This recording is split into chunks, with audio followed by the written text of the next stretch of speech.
It's only been in force for a day and already some imbeciles parked in the staff space. Anyone call the company? Actually, No, of Howard... course not. Don't worry, I'll do it myself. Howard, a word to the wise. Not now, Heston. I've got a call to make. Zara, this is a surprise. Howard, take a seat, please. This is my office. Technically, this building and everything in it is owned by the stakeholders, which means that I own 1/4 and you own precisely nothing. And never will, as I intend to block your application to become a partner.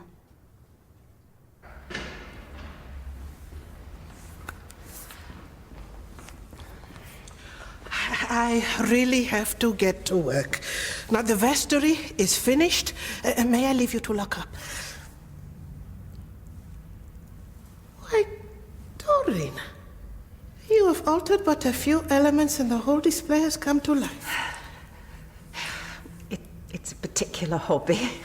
I do lots of courses, including Flora in Praise of the Lord at the cathedral last month. Well, it has paid off. You have a real talent. I confess I was rather hoping it might bump me up the list for a place on the ladies' flower rota. I fear there is more chance of a camel getting through the eye of a needle. I don't see why it has to be limited to 12. As there are 12 apostles, so there are, and always has been, 12 members of the flower rota. Perhaps if you appeal to Mrs. Land, she may be persuaded to make an exception in your case.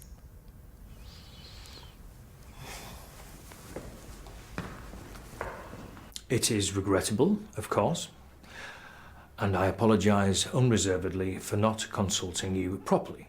That's as may be. But I felt it in the best interest of the practice to have the stability that I can offer. It's down to the partners to decide what's in the best interest of the practice. Particularly when you choose to make yourself conspicuous by your absence. Well, I'm back now. Indeed you are. The question is, for how long? I'm between contracts and I intend to use the time to put my house in order. I see. Well, in that case, I've prepared a comprehensive proposal for Heston and Daniel, which was favourably received. I'll trust you lend me the courtesy of listening to it before you make your decision. Shall we say 2 o'clock? My office? Of course, Howard. That seems perfectly fair.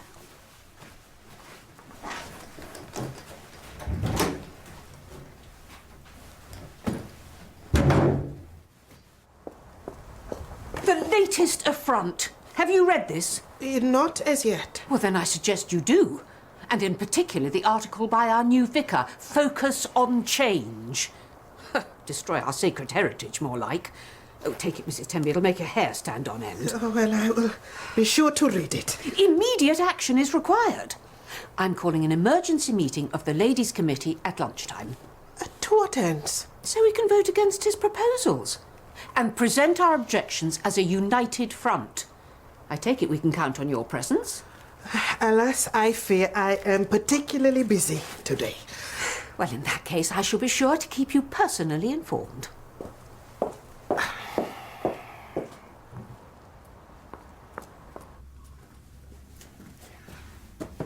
Hi. You want one? No, thanks. Well, have a seat at I least. can't stay. 5 minutes. We didn't get a chance to talk about us last night. Talk about what? Well, are you staying? Where are you staying? How's Joe? Maybe I could see him tonight. I'd like to keep our conversations at work strictly to that. But since you're asking, I'm staying for as long as it takes to sort out the mess that you and Heston have made. Where I'm staying is none of your business.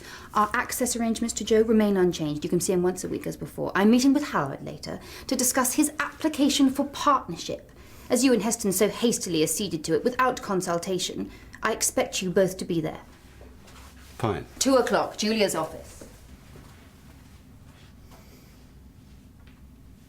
I was hoping we could rely on you to organise the refreshments. Oh, I volunteer in the charity shop this morning. Well, surely they can spare you for a couple of hours. After all, this is an emergency. Yes, of course. Excellent. You, Doreen, are a stalwart. Talking of rotas, I was wondering if I could talk to you about the flowers. Oh, still no spaces, I'm afraid. I don't suppose it would be possible to increase the numbers. It's just I've been on a course and Out of the question. There aren't enough Sundays in the year for more than a dozen of us. Now, I was thinking, a few rounds of sandwiches and maybe one of your excellent lemon cakes. Mrs. Tenby. Oh, good morning, Reverend. What can I do for you? Well, I was passing, thought I'd save myself the stamp. Oh, very frugal. Well, I will make sure Dr. Clay gets it. And while I'm here, can I leave you this? Yes, well, I have already read it. And? And I think you have a fight on your hands. As you know, people do not like change. If people didn't fight for their beliefs, we'd all still be Roman Catholic. Yeah. And I have my own vision.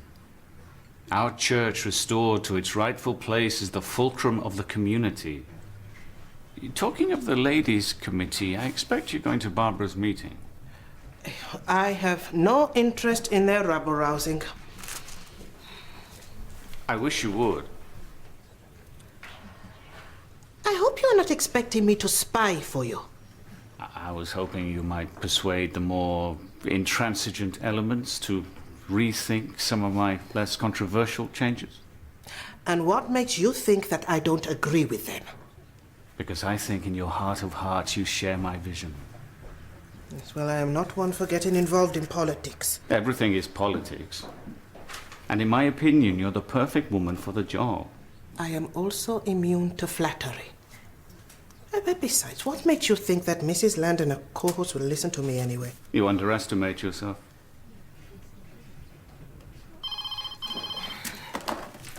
Campus surgery. Good morning.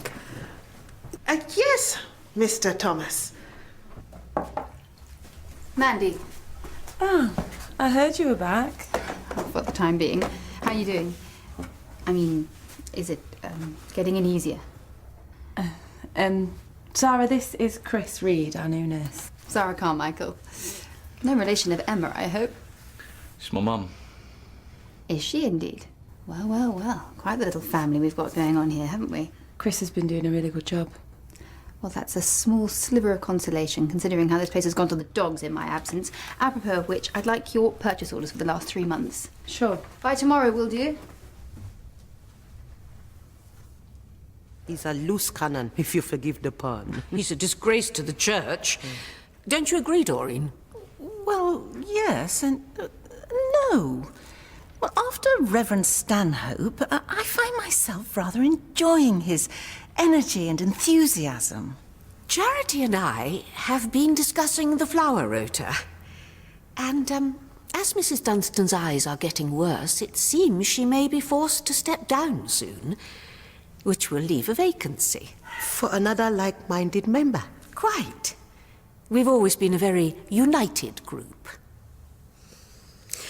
My, your lemon drizzle cake looks excellent. Straight to the kitchen with it, I think. And while you're there, do you think you should get the tea urn going? They're late. I spy a strategic waiting game. I don't suppose you fancy a wager on the outcome. Do you think he's got any idea what he's up against? Hasn't a clue. Sorry, I'm... Where's Howard? Sorry I'm late. Meeting overran.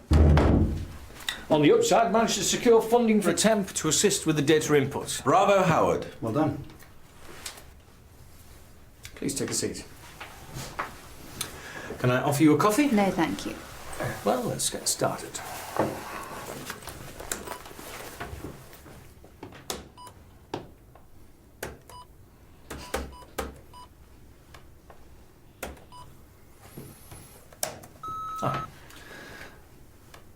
I'll start with a short curriculum vitae and a list of my credentials. Children in church should be seen and not heard. And preferably in the crypt attending Mr. Walder's Bible class. Reverend Clement is only suggesting a family service once a month. Happy clappy chaos. A chance to sing All Things Bright and Beautiful. One of my favorite hymns, which we never get to sing because there are never any children present. These children are the parishioners of the future. We need to engage them in our worship. Teach them the glory of the litany, not hide them away in the crypt reading Bible stories. Yes, well, I doubt you'd find many here who'd agree with you. Suffer little children and forbid them not to come unto me. Yes, well, I doubt he'd have said that if they'd been dressed as Noah's animals and shaking a tambourine in his face. Let's put it to the vote, shall we? All those in favour of opposing the vicar's proposal for children's services... Doreen? Carried.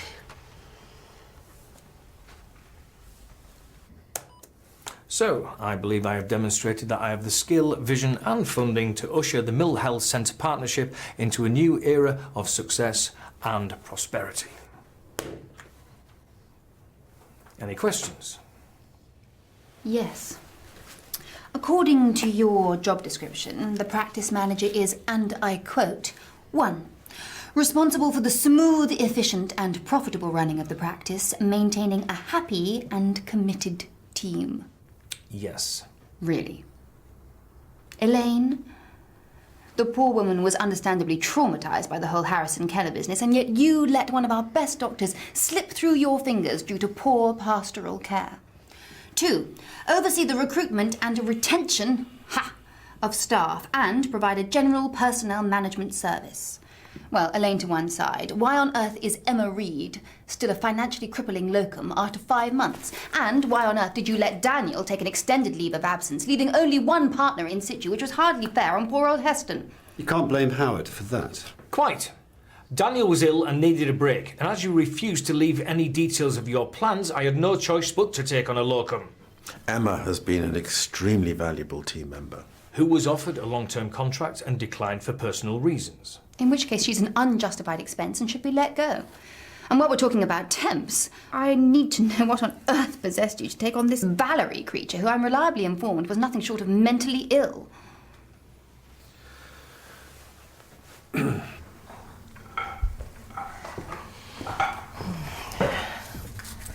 I came to see if you needed a helping hand. Oh, thank you. I'm sorry. I wasn't much of a support in there. Do not worry. They are quite a formidable group.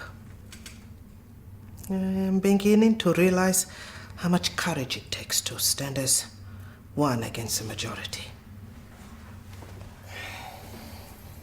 5. Organise, oversee and evaluate IT training for all levels of staff.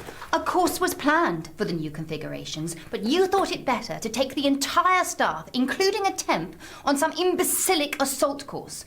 Planning to achieve what, exactly? It was a valuable team-building exercise. In the end? I didn't go. The IT training was postponed because of roofing and boiler problems. Why were there boiler and roof problems? And did they both go wrong simultaneously? Or is that yet another symptom of your neglect? Holly Fox, did you or did you not consider merging practices with Cumberland House? How did you know about that? I have my sources. Holly made an offer and was pushing for a decision in a very short amount of time, so I told her I had to consult the partners. I wasn't consulted. Because it didn't get that far, I deemed it inappropriate. It is down to the partners to make decisions about things like this, not you. And then there was Intercom Gate, where you achieved the impossible and managed to make even me feel sorry for Princess Pinky. Then there's the practice website. Hasn't been updated, sloppy and unprofessional, and yet you have still managed to find the time to have this office painted the most disgusting colour imaginable. So at least you have achieved something.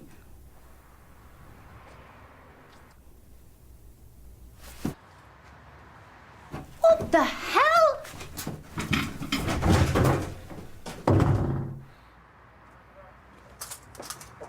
What the hell do you think you're doing? I hope for your sake it wasn't you that called them. Oh, I wish it was. This is our fault. We should have known better than to step on the tigress's tail. No, this isn't down to you. Somebody's feeding her biased information. Surely not. Rest assured, I'll smoke 'em out. Because this is far from over. again. I am not paying you a penny, so get over here and remove this ticket, or I'll call the police. Do you have any idea who I am? Ah, Dr. Carmichael. Blast from the past. Thought we'd seen the last of you. Well, you thought wrong. Dave? Harry? You know this lowlife. That's no way to talk about the head of campus enforcement. We're not on campus. Captain Bellamy subcontracted them to oversee the new parking restrictions. Dedicated spaces for staff starts today. Needless to say, long overdue. Well then, will you kindly tell Dave that since I am a member of staff, he's to remove his ticket from my car immediately? Ooh. No can do. You aren't displaying a valid permit and are thus in irrefutable breach of the regulations. Don't blame him. It's the nature of security. We are enforcers, not lawmakers. Then what am I supposed to do? Pay up. I suppose you could lodge an appeal. Although, technically, you don't have a leg to stand on. Where did they come from? Mrs. Riley. Oh. Smooth operator. Hello. Chocolate. No, thank you. Old brute person never gives me chocolate. Yeah, it's because you don't listen to her whine on about their cats. Hey, he's taking all the triangles. These people, they don't show their faces all year, and we are expected to just welcome them with open arms at Christmas and Easter. Marry them and christen their children. Is it better to turn them away? I mean, maybe some may like what they see and be encouraged to return. Well, we'll be nothing more than a glorified community centre. But surely the right place for our church is at the heart of the community. They'll wander in, get hatched, matched and dispatched, and that's the last we'll see of them. As a fisherman himself, the Lord understands that we need to cast our net wide in poorly stocked water. And even if a few fish slip through the net, as long as we catch a few, then it will all be worthwhile. Mr. Bellamy had no authority to sign a car parking contract on behalf of the mill, so consider it terminated with immediate effect. Yeah. Karen, who'd have thought it?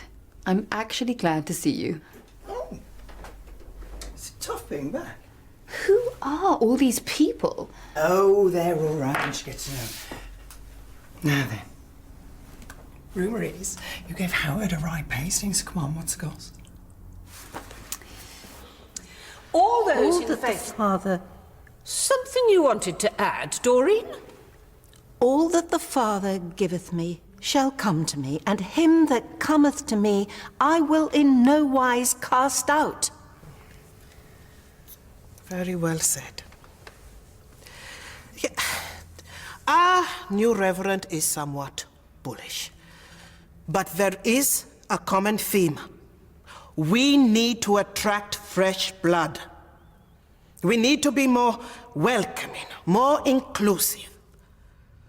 Otherwise, in a generation's time, our entire congregation will be lying out there in the churchyard. How dare you accuse us of being unwelcoming and exclusive? I'm sure we don't mean to come across like that, but maybe we're sometimes guilty without realizing. Take the flower rota.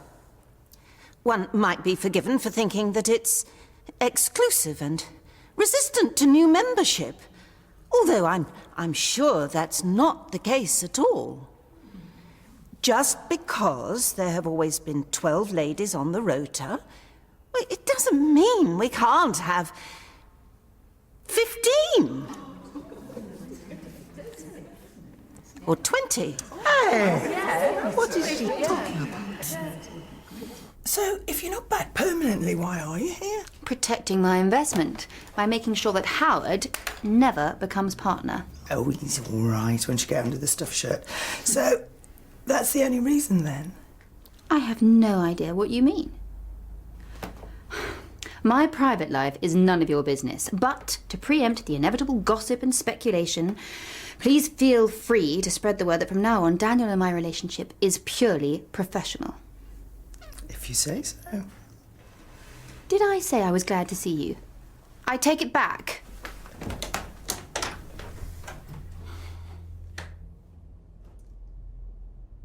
I never thought I'd see you brainwashed. I am nothing of the sort. But I do agree with Reverend Clement when he says, as Christians, we, all of us, have a duty to spread the word of God as far and wide as possible. You and the vicar seem to agree on rather a lot. Are you suggesting we just kowtow to him? Certainly not. I find some of his proposals as repugnant as you do. The pews, for example. Those pews are hand-carved Victorian oak. And I, for one, will not set foot in St. Bernadette's if he rips out those pews and replaces them with removable seating. And as for some of his other ideas, Reverend Clement is being accused of demanding change for change's sake. Well, perhaps we are guilty of resisting change for resistance' sake. Nonsense. I suggest that we reconvene and next time we invite the Reverend to attend. We owe him a full and fair hearing at the very least. All those in favor? Yes.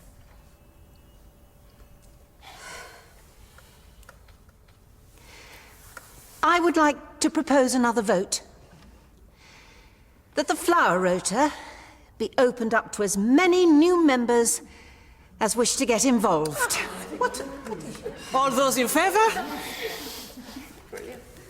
Carried.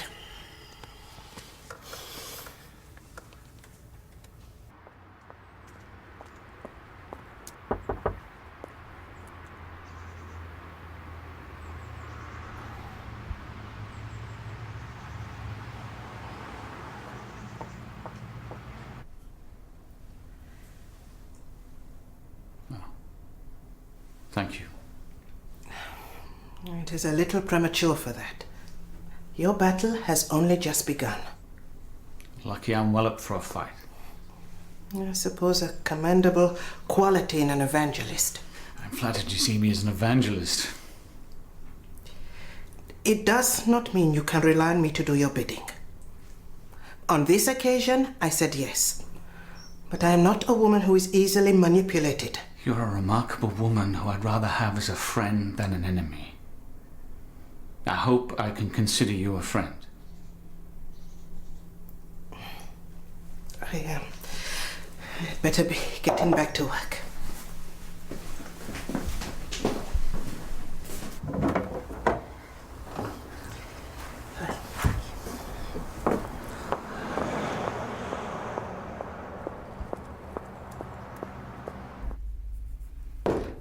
Yeah.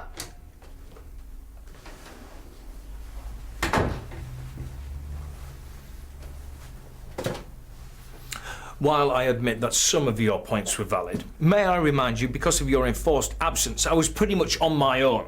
Oh, boo-hoo. Heston's interest in the running of the practice veered from disinterest to micromanagement. Daniel was away with affairs and your position was undefined, leaving us in limbo.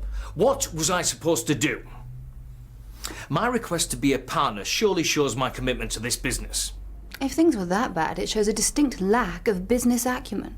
May I remind you that I'm still practice manager, and I'm not happy about you turning up here with no notice whatsoever and questioning its running, particularly when your movements in recent months have been nothing less than erratic and damaging.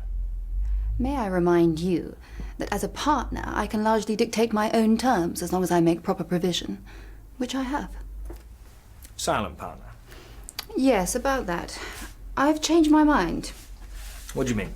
I've decided to return where I'm clearly needed for the foreseeable future. You can't do that without notice. If you check my partnership agreement, I think you'll find that I can.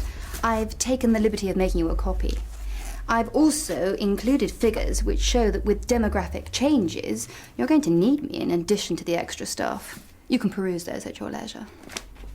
Oh, and Howard, dispose of this at the same time, if you will.